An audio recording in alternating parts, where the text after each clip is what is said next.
Hey, what in the hell's going on up in this joint? It's Captain Rusty Rivers coming to you once again. Growing up in Miami,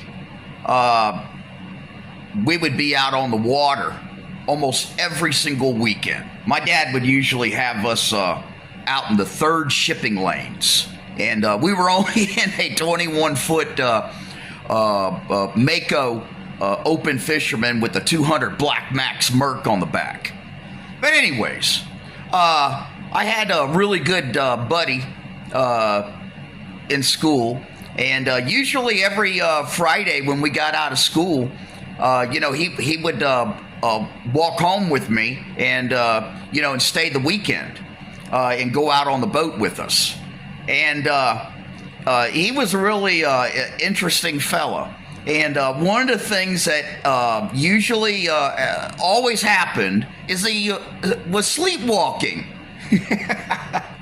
And the following morning after he spent the night, we would have all kinds of stories that we would tell him. We would tell him that, you got up in the middle of the night, you went to the refrigerator, you made a sandwich, you left the sandwich on the counter, you went back to bed. I remember one time he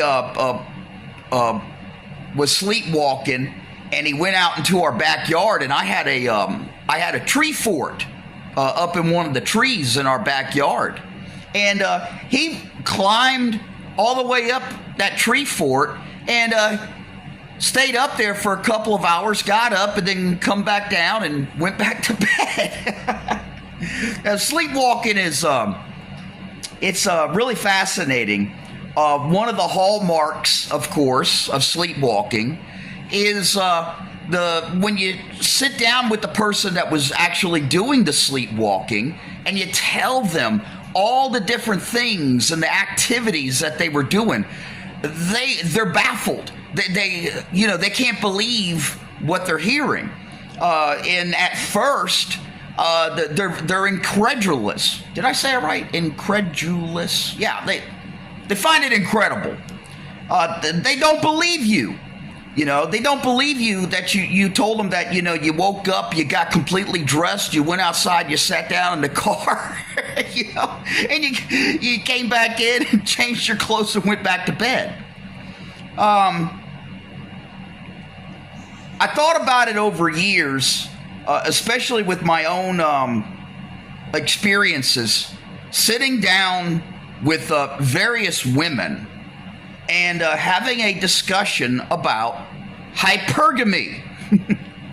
And their reaction to our discussion about hypergamy reminded me of when we used to try to have those conversations with my friend growing up and trying to tell him all of the different activities that he did when he was sleepwalking.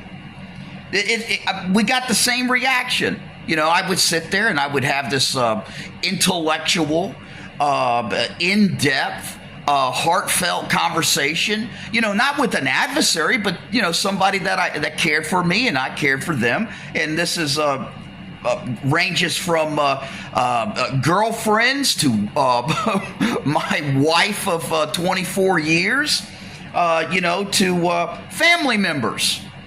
And every single one of them, every single time, they were absolutely in denial. It doesn't exist. I don't do that. No, you're wrong. Sleepwalking and hypergamy. And hypergamy is such an interesting subject. It has a very wide range. I mean, you could start off from a biological point of view, a biological imperative, if you will. Something hard written in their DNA for survival. Over the past 10,000 years, all the way up to modern day psychology, and talking about different types of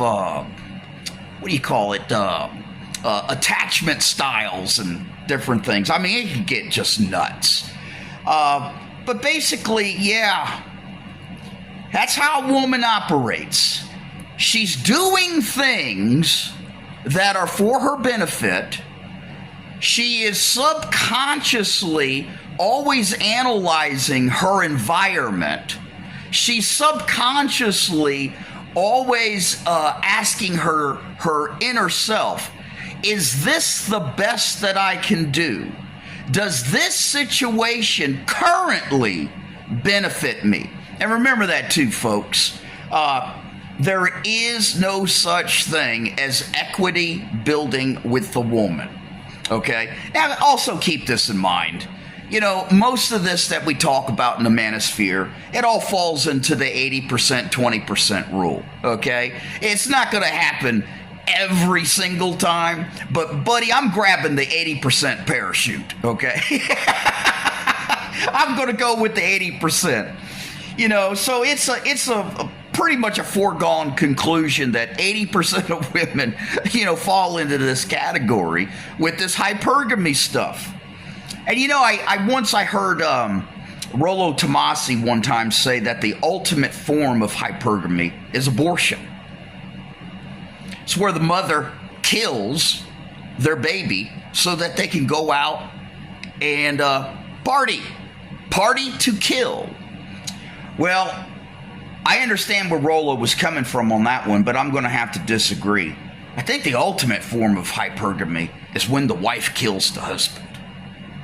Boy, it seems like we've had a lot of that going on the last decade. Yeah, just get rid of the husband, then she can go out and party. Talk about party to kill. Whoa. But yeah, hypergamy and sleepwalking.